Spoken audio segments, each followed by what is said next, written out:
आज का जो हमारा टॉपिक है वो है फार्मर्स का जो प्रोटेस्ट अभी चल रहा है। तो आप सब ये चीज़ जानते होंगे कि 13 फरवरी से फार्मर्स ने प्रोटेस्ट चालू किया है। वो दिल्ली के बहुत नज़दीक तक आ चुके हैं।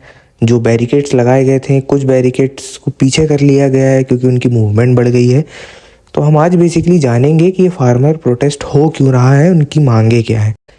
तो सबसे पहले जो इनकी मांग है वो एमएसपी को लेकर है। उसमें उनका ये कहना है कि भैया जितने भी किसान हैं उनको जो 1.5 गुना लागत जो दी जाती है एक मिनिमम सेलिंग प्राइस को सेट करने के बाद, हमें वो 1.5 गुना चाहिए। अब यदि यहाँ पे मैं आपको एक चीज़ बताता हूँ कि गवर्नमेंट ऑलरेडी इनको ये 1.5 गुना चीज़ें दे रही है। ये जो 1.5 गुना लागत जो इनके मिनिमम सेलिंग प्राइस के बाद है वो दे रही है, बट इनका कहना है कि भाई हमें वो 1.5 गुना लागत जो है वो आपके स्टैंडर्ड के हिसाब से नहीं चाहिए। हमें स्वामीनाथन कमेटी ने जो रिकमेंड किया था उसमें वो जो 1.5 गुना लागत की जो कीमत है हमें उस बेसिस पे चाहिए। तो ये इनका एक बहुत बड़ा मुद्दा है जिस पे ये लड़ रहे हैं। फिर किसान ये चाहते हैं कि हमें भी गवर्नमेंट वर्कर्स के जैसे पेंशन मिले। मजदूर हैं, वो काम करते हैं, खेती में जाते हैं, उनका ये कहना है कि भाई हमें भी आप एक पेंशन दो जैसे आप गवर्नमेंट एम्प्लॉयज़ को देते हो। फिर वो ये चाहते हैं कि अभी तक उनके ऊपर जो लोन है, जो गवर्नमेंट ने उनको लोन दिया था, हम सुनते हैं ना कि गवर्नमेंट ने किसानों को इतना लोन दिया है, तो क्योंकि वो किसान के वेलफेयर के लिए ही होता है। आपको अनाज खरीदना है, आपको सामान खरीदना है, आपको इक्विपमेंट्स चाहिए हैं, तो उसके लिए गवर्नमेंट ने जो लोन दिया है, किसान का ये कहना है, कि फार्मर्स यूनियन का ये कहना है कि भैया आप वो लोन जो है वो माफ़ कीजिए।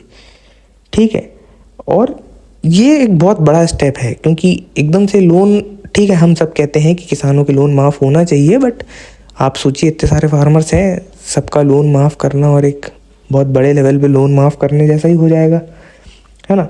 और जो उनका कहना है कि भैया आपने जो भी किया है वो सब ठीक है, बट आपको याद होगा कि एक लखीमपुर वायलेंस हुआ था, है ना। तो उस वायलेंस में क्या है कि कई सारे किसानों के ऊपर ना केस रजिस्टर हुए थे जो कि किसान कह रहे हैं कि फेक है। तो वो चाहते हैं कि भैया वो जो केस हुए, रजिस्टर हुए थे, उन केस को गवर्नमेंट वापस ले, मतलब उन किसानों के ऊपर से केस हटे, क्योंकि केस है तो आप कहीं जा नहीं सकते, आप कुछ काम कर नहीं सकते, तो वो केस हटे। और वो ये चाहते हैं कि उसमें जो एक्चुअल विक्टिम है ना, जिनके ऊपर मतलब जो मारे गए हों या जिनके ऊपर कोई भी अत्याचार हुआ हो, तो उनको जस्टिस मिले, वो ये चाहते हैं। फिर फार्मर्स का कहना ये भी है कि भैया हम नहीं चाहते कि आप WTO के साथ कोई भी फ्री ट्रेड एग्रीमेंट करो। उनका ये कहना है कि भाई आप WTO से अपना फ्री ट्रेड एग्रीमेंट का जो भी है वो आप वापस ले लो, हमें वो चीज़ नहीं चाहिए। क्योंकि जब आप फ्री ट्रेड एग्रीमेंट कर रहे हो तो आप फार्मर से सामान ले रहे हो, और आप वो सामान जब बाहर दे रहे हो तो आप फ्री में दे रहे हो ना, आपका कोई कॉस्ट नहीं है। तो फार्मर्स का कहना है कि भैया हमें इसमें कोई भी मतलब हमारा कुछ नहीं हो रहा है, हमारा नुकसान है। हम इतनी सारी चीज़ें फ्री में दे देते हैं, इतना टन ये फ्री में देते हैं, हमें कुछ नहीं मिलता।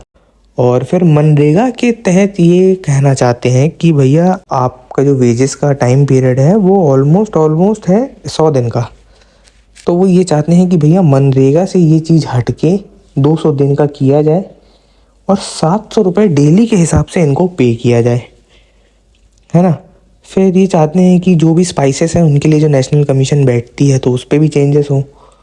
और हाँ, हर एक इंडिविजुअल जो है फार्मर्स है उनके लिए रूल्स बने, मतलब हर एक इंडिविजुअल को सेफ फील हो, जो सीड क्वालिटी हो वो बढ़े। ये तो बेसिक से है जो चाहती हैं कि भैया सीड क्वालिटी आप अच्छा कीजिए तभी हम उगा पाएंगे, है ना।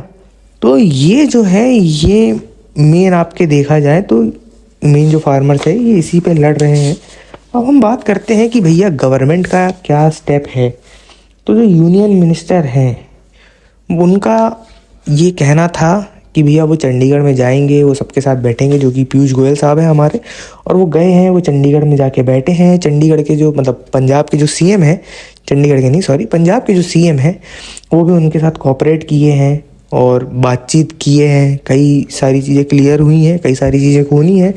और दूसरा, गवर्नमेंट ने स्ट्रिक्ट एक्शन भी लिया है जो पास्ट में उनके साथ हुआ था, जो दिल्ली में आके उन्होंने लाल किले के ऊपर झंडा फहराया था और जो भी न्यूसेंस वायलेंस क्रिएट हुआ था, तो वैसा ना हो इसलिए दिल्ली गवर्नमेंट ने भी बहुत स्ट्रिक्ट एक्शन लिया है। आपके पंजाब और हरियाणा का जो बॉर्डर है, जैसे जींद, हिसार, फिर आगरा कैंट, है ना, सॉरी आगरा कैंट कह रहा हूँ मैं, अम्बाला कैंट, तो ये वाले जो एरियाज़ हैं इनको पूरी तरीके से ब्लॉक किया गया है कि ताकि भाई फार्मर्स वहाँ से ना आ पाए, है ना। और स्मोक्स गन्स का इस्तेमाल किया जा रहा है, फिर पैलेट गन्स का भी इस्तेमाल किया जा रहा है कि भैया आप उन फार्मर्स को वहाँ रोक के रखिए। और गवर्नमेंट अभी स्ट्रिक्ट एक्शंस ले रही हैं। अभी भी कोई ऐसा फाइनल कंक्लूजन नहीं आया है। जब फाइनल कंक्लूजन आएगा तो उसके ऊपर भी हम आपके लिए एक वीडियोज़ लेके आएंगे। और जो भी आपको टॉपिक्स लगते हैं आप कमेंट बॉक्स में बिल्कुल लिखिएगा, हमसे जितना हो पाएगा हम आपको एक वीडियोस बना के देंगे, एक अच्छा नॉलेज आप तक प्रोवाइड करेंगे।